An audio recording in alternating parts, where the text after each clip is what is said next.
ये सब कुछ मेरे लिए अजनबी अजनबी सा था। मैंने तो जिंदगी ही मुख्तलिफ अंदाज में गुजारी थी। अब ये घरेलू माहौल मेरी जिंदगी में एक तब्दीली का बायस बना था और मुझे इससे बड़ी मदद मिलती थी। इन लोगों की गर्दनें झुकी हुई थी। मामूल के मुताबिक हसन इकबाल के वालिद तो नहीं आ सके थे, लेकिन चारों बहनें, माँ और हसन इकबाल खुद आए थे।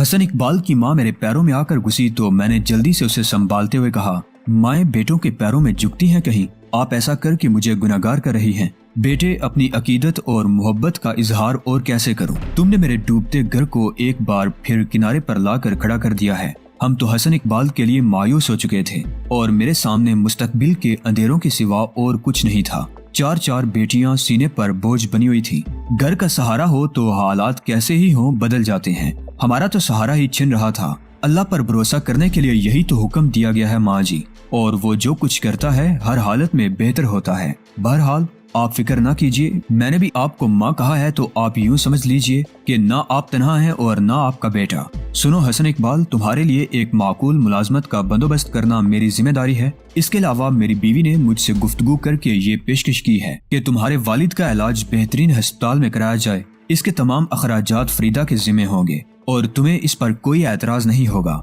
न जाने हमारी तकदीर के सितारे गर्दिश से कैसे निकल आए कि हमें आप जैसे लोगों का सहारा हासिल हो गया। जज्बाती गुफ्तगू तो होना ही थी, चुनाचे होती रही, लेकिन लुत्फ बहुत आया था। किसी रूठे हुए शख्स को जिंदगी के करीब लाने का मजा ही कुछ और है। और इसके बाद मामूलाती जिंदगी का आगाज वही का वही।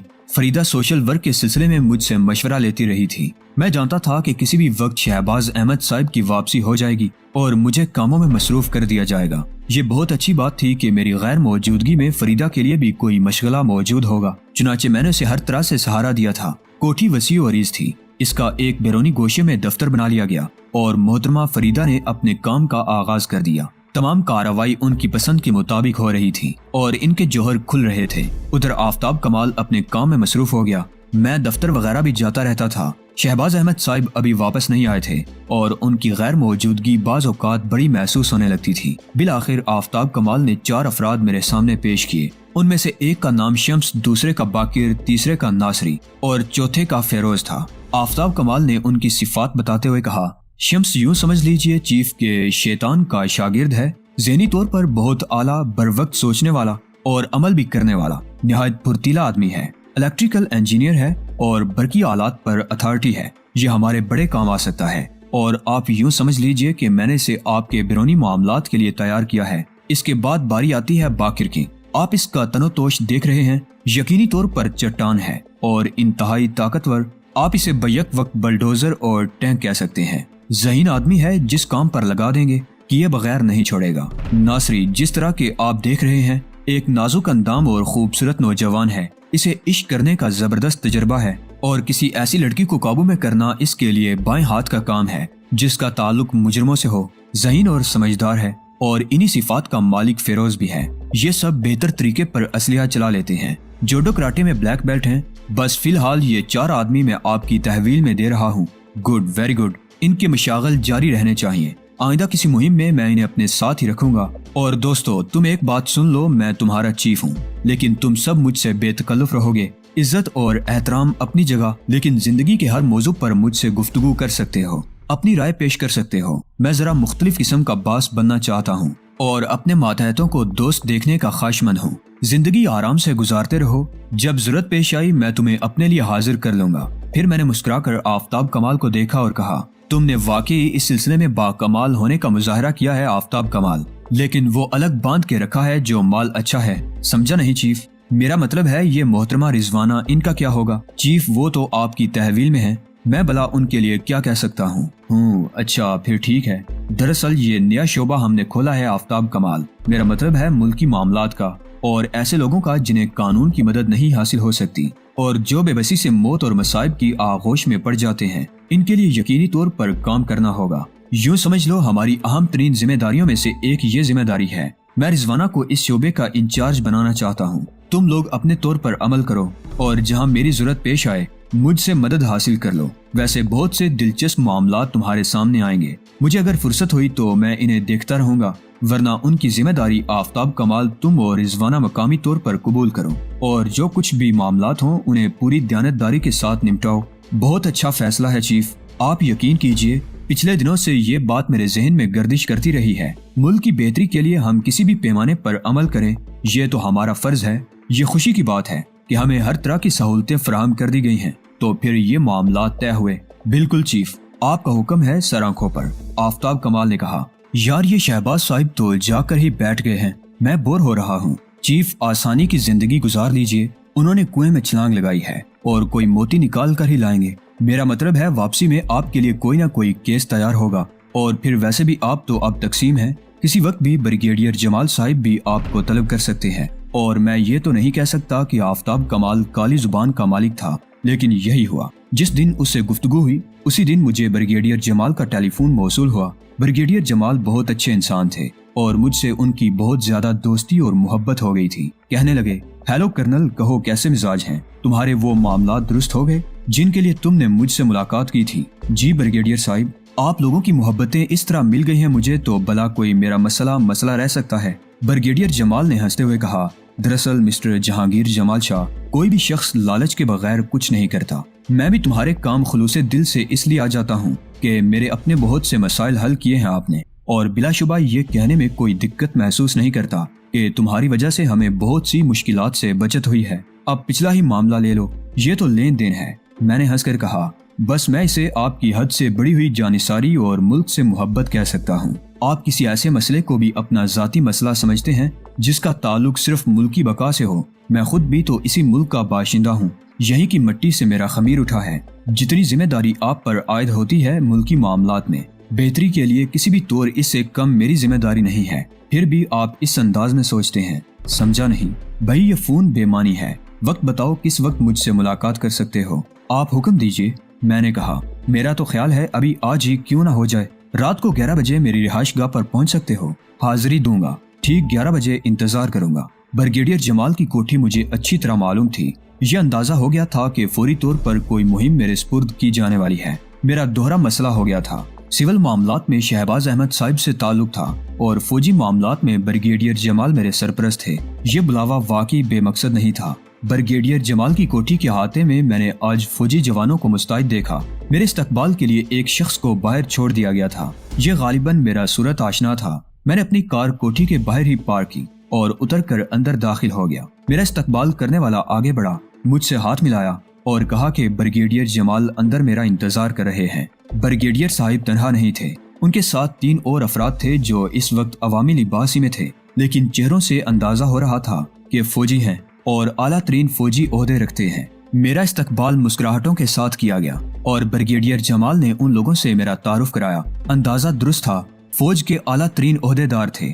मुझे दोस्ताना माहौल में बैठने की पेशकश की गई और मैं बैठ गया। ब्रिगेडियर जमाल फौरन ही मौजू पर आ गए। कहने लगे, एक दिलचस्प सूरत हाल ये पैदा हो गई है हमारे लिए कि सिविल इंतजामिया से हमें ऐसा दिमाग हासिल हो गया है जिस पर फौजी मामलात में मुकम्मल भरोसा किया जा सकता है। बेशक आपको एजाजी कर्नल का ओहदा दिया गया है, लेकिन ये भी एक सच है कि आपको मुकम्मल फौजी समझा जाता है और फौजी मामलात में इस तरह एतबार कर लिया जाता है जिस तरह हम अपने किसी खास नुमाइंदे पर कर सकते हैं। एक मसला दरपेश है और इसके लिए हाई कमान से हिदायत मिली है कि इसकी तफ्तीश की जाए। कुछ ऐसे मामलात हैं कि हम फौजी पैमाने पर अमल नहीं कर सकते और इसके लिए सिविल इंतजामिया ही से मदद लेना पड़ती है हमें। मैंने तजवीज़ पेश की कि इस सिलसिले में जहांगीर जमाल शाह को इस्तेमाल किया जाए और जब मैंने तुम्हारा तारुफ कराया तो सभी ने मेरी इस तजवीज़ को सराहा और इसी सिलसिले में तुमसे मीटिंग रखने का फैसला किया गया। और हम लोगों ने ये तय किया था कि अगर तुम अपने ज़ाती मामलात में मसरूफ हो तो ये काम तुम्हारी ख्वाहिश के मुताबिक हो जाए,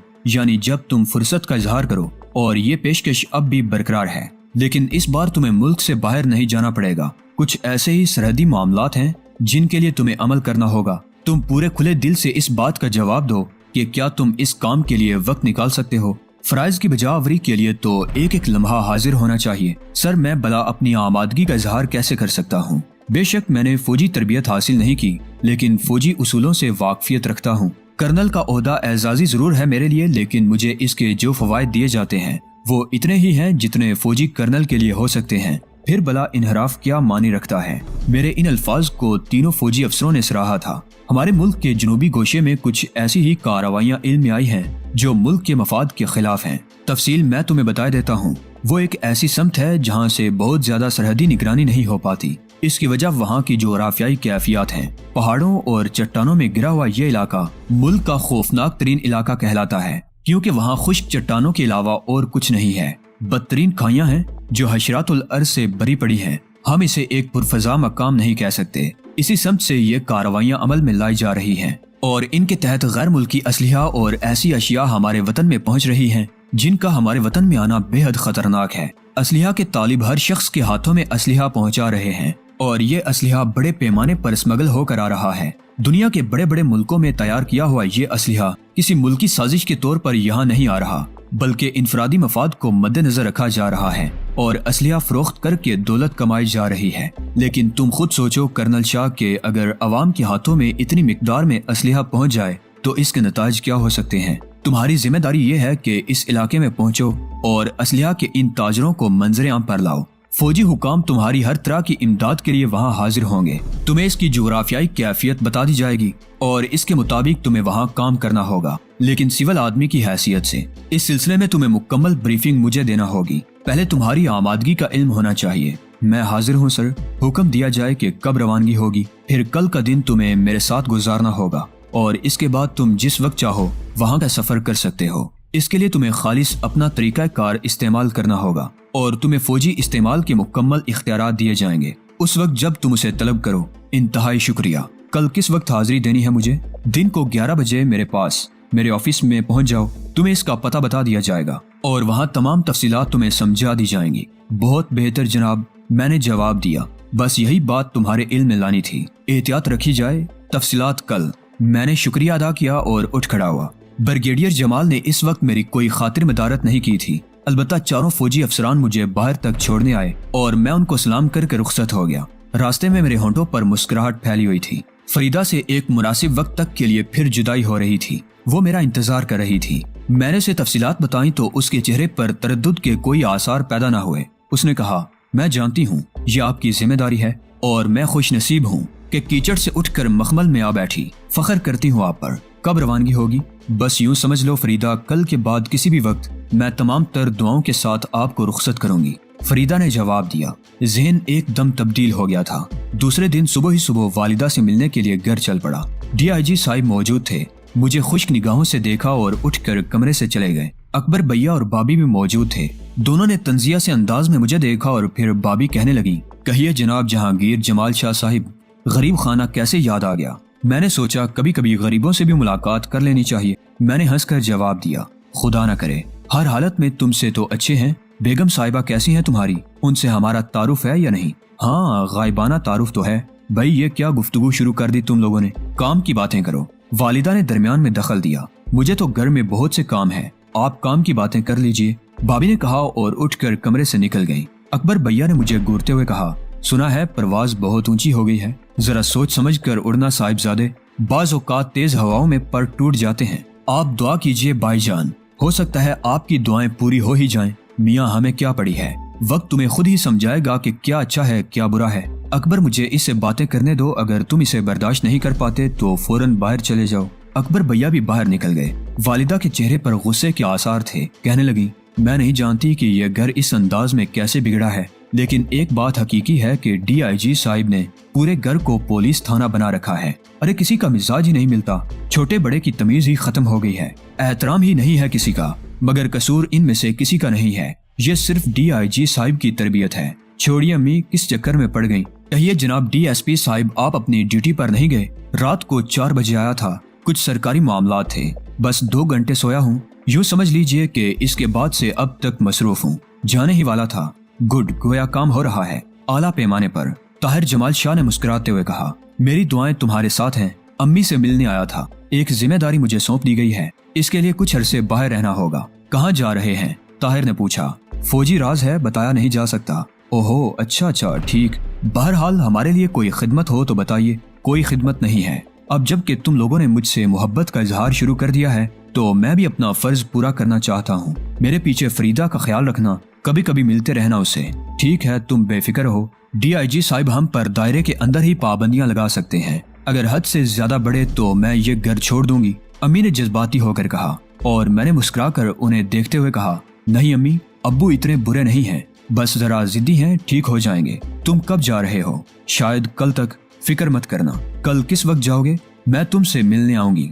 नहीं अम्मी, कोई तायुन नहीं किया जा सकता वक्त का। बाद में आप जरूर पहुंच जाइए जब भी फुर्सत मिले। कितना अरसा लगेगा बाहर, ये फैसला भी नहीं किया जा सकता। खैर, खुदा तुम्हें तुम्हारे मनसब में कामयाब करे। कुछ देर के बाद वहां से चला आया, सीधा ब्रिगेडियर जमाल साहब के पास पहुंचा। मिलिट्री हेडक्वार्टर में मेरे बारे में छानबीन की गई और फिर मुझे ब्रिगेडियर साहब के दफ्तर पहुंचा दिया गया। वो वर्दी में मलबूस थे और अपने कामों में मुस्तैद नजर आते थे। मैंने सलाम किया तो मुझे बैठने का इशारा किया। इंटरकॉम पर किसी को हिदायत की कि उन्हें इस वक्त तक डिस्टर्ब ना किया जाए जब तक कि वो खुद इसकी इजाजत ना दे दें। फिर कुछ कागजात और फाइल मेरे सामने रख दिए और कहने लगे, इनका मुतालिया करो। इसके लिए तुम्हें 15 मिनट दिए जाते हैं। मैंने फाइल अपने सामने सरका लिए और उनकी वर्क गर्दानी में मसरूफ हो गया। ब्रिगेडियर साहब अपने कामों में मसरूफ हो गए थे। फाइलों में काफी तफसीलात थी जिन्हें मैं 15 मिनट तक बगौर देखता रहा। बहुत कुछ समझ में आ गया था। ठीक 15 मिनट के बाद ब्रिगेडियर साहब ने गर्दन उठाई और मेरी तरफ देखने लगे। मैंने फाइल समेटकर एक जानिब रख दी। ब्रिगेडियर जमाल ने बगैर किसी तमहीद के कहा, शोलापुर से कई शाखें मुख्तलिफ शहरों को निकलती हैं और उन पर अच्छी खासी आमदोरफ्त होती है। उमूमन पड़ोसी मुल्क से आने वाला तेल इन्हीं रास्तों से गुजार कर मुख्तलिफ समतों में ले जाया जाता है। इसके अलावा शोलापुर के कुर्बो जवार में कोयले की बहुत कानें बिखरी हुई हैं, जिनकी बिना पर नवाही इलाकों में अच्छी खासी आबादी है। कान कान वहीं रिहाइश भी रखते हैं और बहुत सी जगहों पर छोटी छोटी बस्तियां आबाद कर दी गई हैं। यह इलाका जिसका खुसूसी तौर पर तुमसे तज़किरा किया गया है शोलापुर के नवाही इलाकों में शामिल होता है और शोलापुर वो आखिरी जगह है जहां से हमारी सरहदें तकरीबन खत्म हो जाती हैं। चूँकि इस इलाके में कुछ कारोबारी मराकज भी फैले हुए हैं, मसलन जहर और सांपों की तिजारत करने वाले वहाँ हर जहरीले सांप पकड़ते हैं और 3 कंपनियों ने वहाँ इन सांपों को पकड़ने का ठेका लिया हुआ है।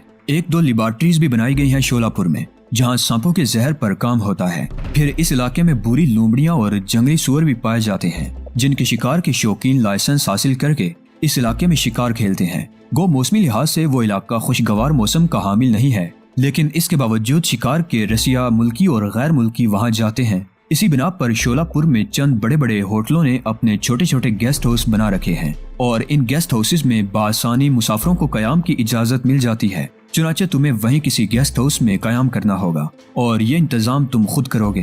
तुम्हारी मकामी छावनी जिसमें मेजर बिलाल मुतय्यन है तुम्हारे साथ मुकम्मल ताउन करेगी। मेजर बिलाल को तुम्हारे बारे में हिदायत दे दी जाएंगी, लेकिन उस वक्त तक वो तुमसे कोई राब्ता नहीं करेंगे जब तक तुम खुद उनसे कोई राब्ता कायम ना करो। दरअसल हम अपने आप को इस सिलसिले में मुकम्मल तौर पर अलग थलग रखना चाहते हैं, क्योंकि जो लोग असलहे की तिजारत कर रहे हैं वो मकामी इंतजामिया पर हावी हैं और फौजियों पर पूरी निगाह रखते हैं। चुनाचे तुम्हें कुछ मुश्किलात का सामना भी करना पड़ेगा, लेकिन मेजर बिलाल इस सिलसिले में तुम्हारी भरपूर मदद करेंगे। उस वक्त जब तुम्हें उनकी मदद की जरूरत पेश आए उनसे राब्ते का मुकम्मल जरिया मैं तुम्हें बता दूंगा। तो बात यह हुई कि तुम्हें वहां पहुंचना है और असलहे के उन स्मगलरों के खिलाफ काम करना है। तुम उन्हें खत्म भी कर सकते हो, गिरफ्तार करके फौजी हुक्काम के हवाले भी कर सकते हो।